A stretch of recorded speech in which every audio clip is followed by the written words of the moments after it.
Good morning. What's the most skipped meal that can actually set the tone for your day? It can reduce trips to the drive-thru, the vending machine, or the convenience store. It's also the most cost-effective, budget-friendly meal that, if done right, can actually crush your cravings, keep you energized all day and healthy. So let me ask you this. What does a baseball team and breakfast have in common? You give up? They both need a good batter. Now on that hilarious note, let's get cooking.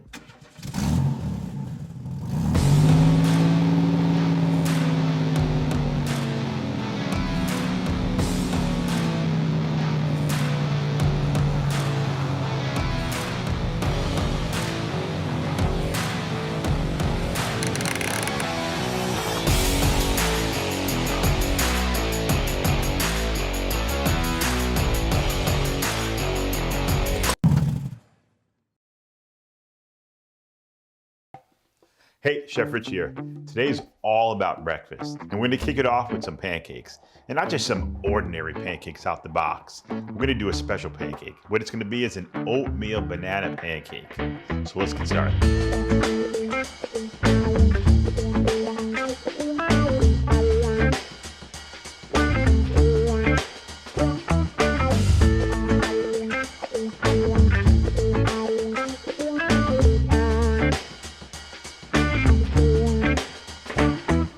First thing we're going to start with is flour, and not just regular flour. We're going to start with a little bit of whole wheat flour and AP flour mix. Now the reason we want to use that whole wheat flour is because remember, it's better for you. More dietary fiber is going to keep you full longer, and it's good for the heart. So flour goes in first. Now you'll see I have it in a strainer, and this is crucial. And the reason it's crucial is because I'm going to be putting a lot of stuff in here. I want to sift everything together because what's going to do is going to allow all these ingredients to kind of spread out. So when I mix it together, everything is kind of incorporated well. So we have our flour. Here, we have some delicious spices. We have some nutmeg, we have some allspice, cinnamon, and we also have something a little weird. It's cream of tartar. And I'm going to explain why we're going to have that once we add our other ingredient to this. So I'm going to add these to it. Now again, if you didn't like any of these ingredients, don't use them. You want to make it plain? Go for it. It's up to you. Now I'm going to add some baking soda and baking powder in. Now this also has a little bit of salt in there. We need salt to kind of give it some flavor. So now I'm going to add this in. So now the reason we have that cream of tartar in here is because it plays well with the baking soda, baking powder. It's an acid we need. Baking soda, baking powder, especially the baking soda, needs an acid to really work. I want these pancakes to be really light and fluffy, so we need that leavening in there, or that rising power. What that cream of tartar is gonna do, it's an acid, it's gonna give it that power where it can kind of explode up and give you these really fluffy, thick, delicious, soft, tender pancakes. So we mix that in there. Now, if you didn't have cream of tartar, what could I use? Buttermilk. Buttermilk already has acid in there, so it'll give you that reaction. Today we're just using regular milk, but again, if I didn't have cream of tartar, I could just use buttermilk. Now what if I didn't have buttermilk? So I could take my regular milk and just add a little bit of either vinegar or lemon juice to it. Let it sit for a couple minutes and then add it to it. Promise you it's gonna work perfectly. We're also gonna add our final ingredient. Now you'll see these are all dry ingredients. This is our sugar. Now we're just going to take this and just kind of mix it in. And again, you'll see that everything mixes in good or incorporates well, and this is what we want. We want to sift this all together. So now instead of having batches of baking soda here or baking powder here or cinnamon there, it's all kind of mixed in together. Now you'll have these little lumps and bits in there. Just take your spatula and you can kind of just push it through. Whatever doesn't go through, doesn't go in. So we want to just kind of make it as good as possible. Now we have our mix all done. I'm just going to go around and kind of just mix it up. And we have a lot of air in there now, which is great. Now if I wanted to stop here, I could stop here. I could take this, bag it, or put it in an airtight container, and then whenever I want pancakes, I'm ready to go. So we're just going to mix this up. and then put this aside. So we have our dry ingredients all ready to go. Now I'm gonna start working on the wet ingredients. First component that goes in, eggs. We're just gonna crack these in there. No shells.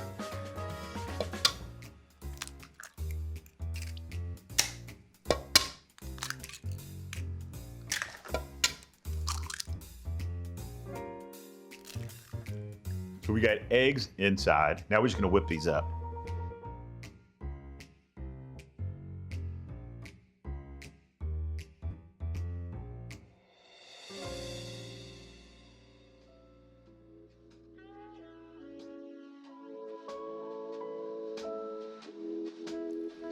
Perfect consistency. This is what we're looking for.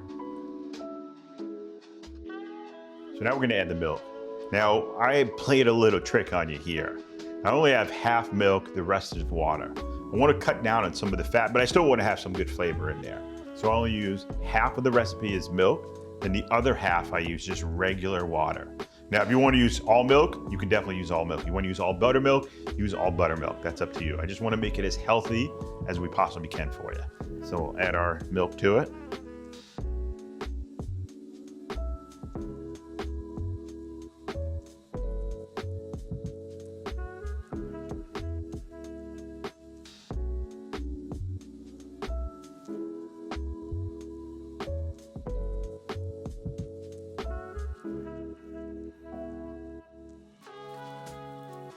Now we're gonna add our oats to this.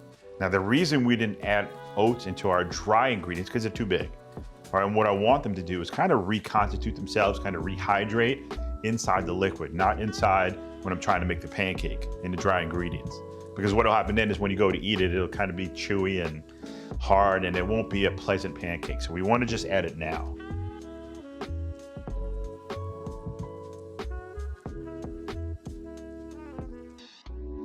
Now we're also using kind of like a quick soak oats. You don't want to get the oats that take a long time to cook because then it's never going to cook in here. All right, I just want to get that 5-minute kind of soak in here where it'll kind of reconstitute itself, get really soft and tender, and then it'll cook in the pancake perfectly. So we'll just give this a little mix. The last thing that's going to go in here is just our butter. Now again, I know you're thinking this is a pretty hefty pancake because we're adding butter to it. And you're right, it is. But I promise you, it's gonna be worth it. It's gonna be delicious. And it's definitely gonna be better than the stuff you get in the box.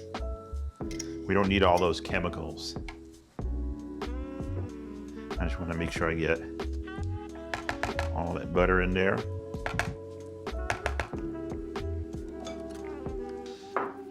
And then we're just gonna stir this in.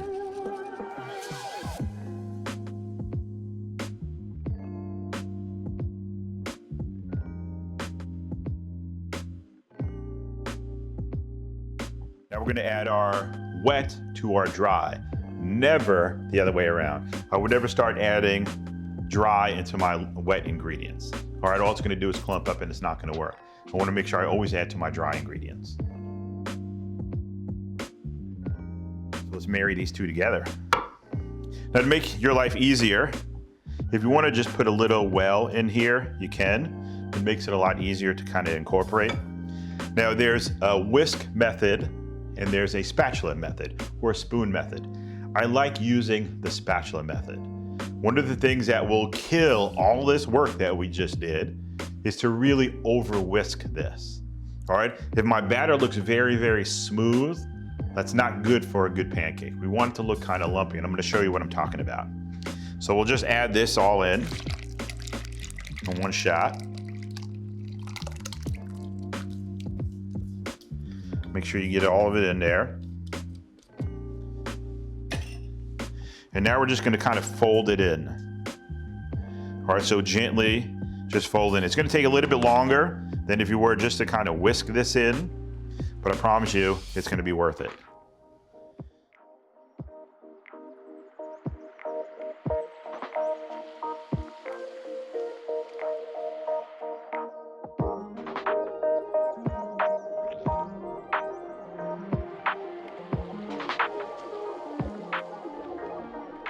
And you can see the texture of it.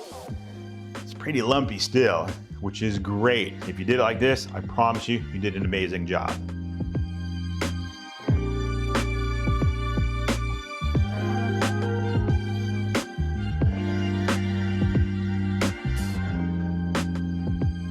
So the batter's done. Now I'm gonna set this aside because there is like a golden rule that we have got to follow. And I would say it's kind of more than a golden rule. It's like almost like a one plate law. I need to have some breakfast sausage with these pancakes. All right, now we're not gonna go to the store and buy one of these nasty ones that we don't even know what's in there. We're gonna make our own. And I promise you, it's gonna be the easiest sausages you've ever made. So what we're gonna use today is pork. Now we have some ground pork. You can use turkey, you can use beef, you can use chicken, you can use whatever ground meat that you want to use. It's totally up to you. So what we're gonna add to this is our different spices. Again, the spice blend that we use can be different than what you use. All right, make this your own, put whatever spices and herbs you want to put in there. First thing we're gonna add is a little bit of rosemary, and we have some fennel seed. All right, fennel seed is that classic flavor that you get in most of the sausage, so we have that in there. We also have some sage, and with the sage, we also have a little bit of cinnamon. Again, it's a little bit different. If you don't want to add it, don't add it. If you want to add garlic and all kinds of other things to it, you're more than welcome to. It's totally yours. Last thing, or second to last thing, is gonna be a little bit of spice. Now I'm using chili pepper flakes. If you don't want to use chili pepper flakes, if you wanted to use cayenne, you can use cayenne. If you want to use chili powder, you can use chili powder. If you just wanted to use ground black pepper, use that. If you didn't want to use any of it, don't use it. That's fine. Now the last ingredient we're gonna put in there is just some good old 1 plate herb salt. Now again, only 1 tablespoon, no more than that. That's all we need. Now with all that in there, I'm gonna get these hands in there and start mixing it up. Again, you can have your kids do this if you want. They'll enjoy it. So just mix it in. Now all I wanna do is just mix this enough, just until everything is incorporated. All right, I wanna keep it kind of cold. I don't wanna get it too hot by over mixing it. So we're just gonna mix this in here. Make sure everything's incorporated well. Now your health is always a big concern of ours. So how do we make this kind of healthy? The way we're gonna do that is we're gonna work on the portion size. Just because we're eating healthy doesn't mean we can't have things that are delicious. All right, whoever tells you that is definitely crazy. All right, we wanna make sure we just do the right portion size. Now, normally, if you guys weren't here, this would be probably around the size sausage I would go for myself. But again, we can't do that. All right, we're sharing with friends and family. So I wanna make sure we do the proper portion size. How do I make sure everyone gets the same? I'm gonna give you a little chef tip. What we're gonna use is an ice cream scoop. All right, so what we're gonna do is just kind of get in there, scoop it in, kind of flatten it down a little bit just so we have like a full amount. We don't wanna shortchange anybody and get anybody angry. So once I get it there, I'm just gonna take it out and I have it perfectly done. All right, this is about the size of a golf ball. And this is the size we're looking for. About a 1 to 2 ounce portion is all we're looking for. Now that doesn't mean I can eat 10 or 15 of these. It just means you can have 1 or 2. We want to keep this, remember, sensible. Now again, a crucial step is to make sure that we don't use any olive oil. I don't want to put any fat in here.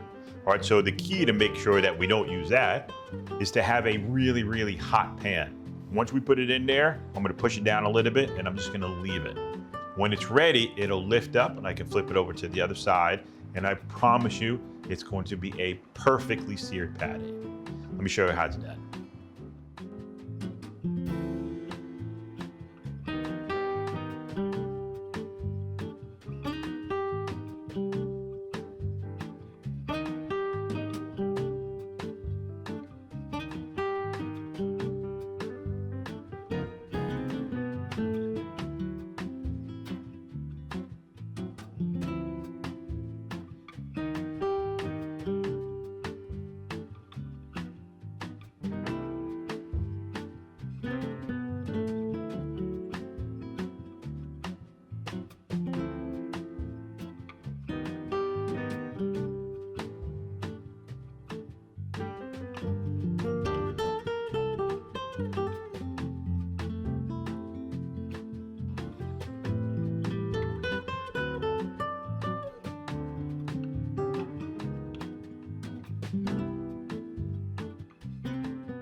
So the sausage is done. And let me tell you, it smells amazing. All right, I'm fighting right now, just grabbing them and starting to eat them. But everybody will be angry if I just serve an empty plate of like sausage juice. So let's finish up with these pancakes. Now we got to get the banana ready. Now this is the greatest way of using those really old bananas that you just find behind some of the other fruit. Don't throw it away. Don't put it in the freezer and let it last there forever. Let's just use it in this. So what we're gonna do is just cut the top and bottom off. We'll get rid of that. Then I'm just gonna slice down and just cut the skin. I don't wanna cut through the whole entire banana. I just wanna cut the skin. That way, when I go to peel it off, it gives me kind of like a cutting surface to work with. Now, what size should I cut them? The thickness that we're looking for is about 1/4 of an inch. Too thin, and they get all mushy and they fall apart. It's not what you want. Too thick, and they don't really get to cook. You're still gonna have kind of raw banana in there. At about 1/4 of an inch in thickness, it will cook perfectly, where it's gonna be soft and tender. Remember, that's the game plan. Soft and tender, really juicy banana. That way we don't have to add any syrup to it. Remember, our goal is to omit the syrup completely. So we're just gonna make our cuts. And I'm gonna make my 1/4 inch cuts all the way through. And then we're just gonna line these out. Made my cuts. I'm gonna take just a couple bananas first, and I'm just gonna put it in the pan. Can you hear that noise? That's what we like. And you can make little designs here if you wanted to. You could just toss them in there. It's totally up to you. So we got those in. Now I didn't add any butter to this either. I don't need to add butter. I'm using a non-stick pan, so I don't really need to add some butter. You can if you want. If you feel a little nervous, you can just add a little bit of butter, that's okay. And I'll show you by adding a little bit of butter. We're just gonna add about a 1/4 of a teaspoon of butter. I'll put it right there in the middle. And just let that kind of melt down in there. Now from this point, we can let it sit for a minute. I want those bananas to kind of caramelize and kind of brown that cut area. Then I'm gonna take my mix that's been sitting, waiting, and we're just gonna add it right on top of the banana. I wanna kind of encapsulate the whole entire thing. So we'll get our mix. And you can see it's thickened up a lot, which is great. So we'll get this in here and just kind of pour it around.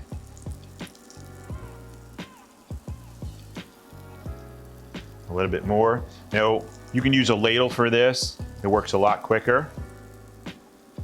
We're just gonna just mix it all around there. I just want to make sure that the whole banana is covered. We'll put this aside. Now I'm gonna leave it and just let it do its thing. What are certain things we're looking for? What we're looking for is you'll see a lot of air bubbles that start to come around the edges, and then it'll start to kind of work its way in. Remember, we have a lot of kind of banana mix in there, so you might not see some air bubbles in the middle where the bananas are. That's okay. Around the edges, you'll start to see a lot of air bubbles. That's when I know it's time to flip over and cook it on the other side. Now again, if you are a little nervous, you can just take your spatula and just gently see. And you see how it automatically touched and kind of got on my spatula? That's how I know it's not ready yet. I just want to give it a little bit more time. So you want to be patient and just let it do its thing. I promise you, your patience will pay off. These are going to be amazing. Now you see how this edge is ready, kind of dry up and cook? That's perfect. The inside still has a little bit of moisture in there, but remember that's from the bananas. And I will just flip it over. And oh, look at that. Now you see all that caramelization on the banana? That's all from that nice heat. And you see how tender and juicy they are? That's what we're looking for. And remember, we're trying to get rid of the maple syrup. So this is beautiful. And then you have that nice crust on the pancake itself. This, if it was a painting, would be a Mona Lisa.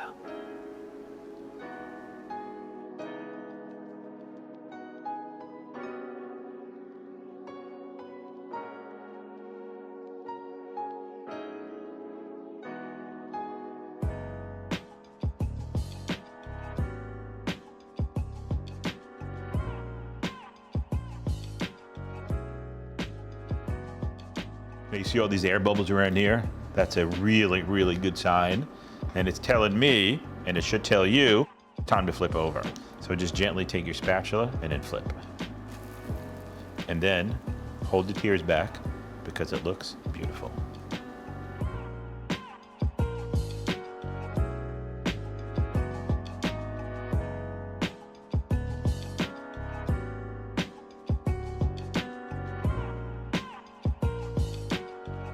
Pancakes are done. They smell and look delicious. Sausage, done. Smells and looks delicious. But you can't have breakfast without eggs. It's like a sin. So what are we gonna do? I found some potatoes that we had yesterday in the refrigerator, so I took those out. We're gonna make a quick omelet. I'm gonna show you how to do it. First thing that's gonna go in is we have a little bit of butter left over from our pancakes. So I'm just gonna add that little bit to it. I'm just gonna let that melt in. And then I'm gonna add my potatoes to it. You can see they've already been cooked. They're already browned. So I'm just gonna add that to it. All I really wanna do is just brown them up a little bit more and warm them through. So we'll just mix this up. Now at this point, you have some that are pretty big, some that are small. All I wanna do is take my spatula and just break up some of the bigger ones. It's just gonna make your life easier later on when we try to either flip this or when we try to fold it. I wanna make sure I have small pieces. And it also makes it heat up a little bit faster. I'm gonna season this up a little bit. Again, how much? This one we're going for just about a teaspoon of herb salt. We don't need a lot. The potatoes were already seasoned, remember, from yesterday's dinner, so I don't need to add a lot to it.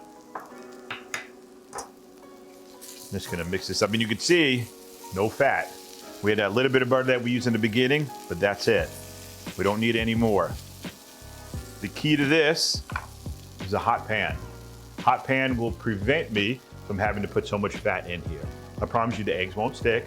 It'll come right out. One, we're using a non-stick pan, but two, our heat is at that proper temperature that we're looking for. Look at the crust on these potatoes. It looks delicious. Break up the potatoes as much as you want, as much or as little as you want. Now, if you wanted to add onions to this, if you had some vegetables left over, you wanted to add onions, peppers, tomatoes to this, you can add whatever you have in that refrigerator that's left over, goes in here for breakfast. I promise you, it's gonna be good. Smells great. So now I'm just gonna mix this up and make sure all my potatoes are evenly dispersed. Coated, now I'm just gonna add the eggs.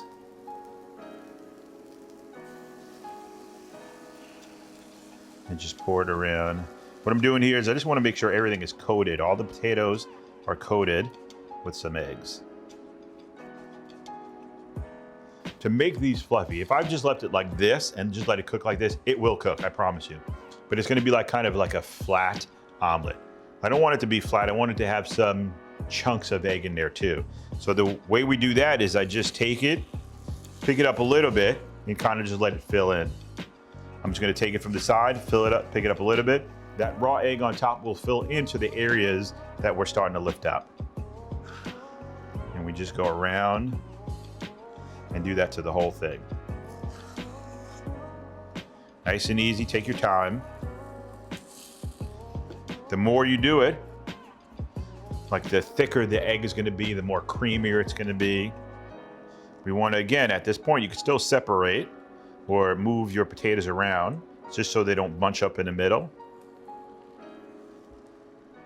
If I wanted to make scrambled eggs, I can just get in here and start stirring this around. So that is your go-to plan. Let's say I mess up my omelet. My go-to plan is I fall back on the scrambled eggs. Now, when everybody comes over, it's not like you made a mistake, you didn't. I just decided to make scrambled eggs instead. So we're just gonna go around and just clean this all up again. Now all I'm doing is tilting it down because I'm starting to run out of egg. All right, now what I mean by that is the egg that's on top is starting to cook. The more I move it around, the more it's kind of cooking into the omelet itself. So I'm running out of egg. So all I have to do there is just tip it a little bit just to catch everything there. I'm just gonna scrape down the edges, just like let it sit now, and just wait a minute. Now I have two options. I can flip this whole thing over at once and serve it like that, or I can kind of fold this and then serve it like a big giant omelet. Whichever one you want to do, that's fine. If I had cheese, I could sprinkle some cheese on here. Not yet, just wait till it gets a little bit hotter so that all gets to melt. Now again, if I'm gonna flip it over, I wanna make sure I don't put the cheese on this side, the raw side. When I flip it over, I wanna put that cheese on the cooked side so that hot side will actually start to melt that cheese. If I'm gonna fold it, I would put it right here in the middle, because once I fold it over and fold it over again, it has enough heat in there where it would just gently melt that cheese. So we're gonna give this a minute.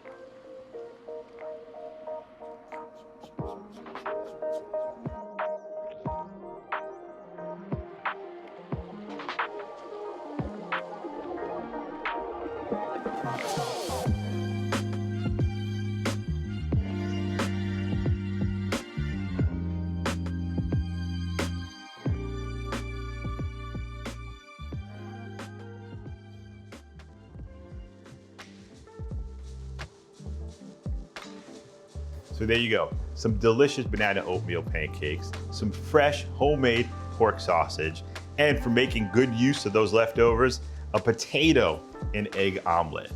So just like I promised, saving you time in the kitchen, saving you money at the grocery store, and always keeping you healthy. One plate at a time. God bless, and I'll see you next week.